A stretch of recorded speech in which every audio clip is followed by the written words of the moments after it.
If all this happens, would you no longer have to retrospectively strip the citizenship of those who are in jail? Well, you would certainly, as you know, retrospectively revoking the citizenship of a person who has been convicted in the past of a terrorism offence. This is a dual national.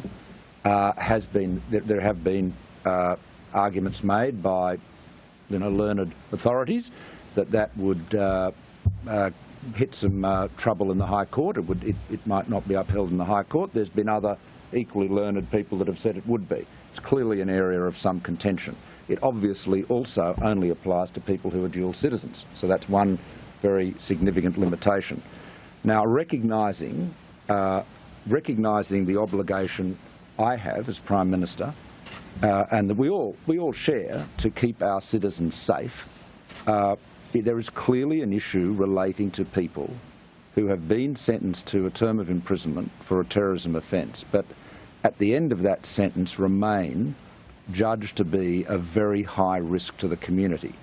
Now, rather than have what is not a complete solution, which is the citizenship revocation measure that you mentioned, what I've proposed to the Premiers and Chief Ministers, and I thank them for their support, is building on an existing precedent that we know has been upheld constitutionally with respect to other offences, and applying it to a new class of offences, terrorist offences and terrorist offenders. So in the manner of a common lawyer, I'm moving cautiously and prudently, building from precedent, and I think that this is an area where we can build a satisfactory set of measures. I mean, our job, as I think everyone has said, is to give the police and ASIO for that matter, and the other security services, the tools they need to keep us safe.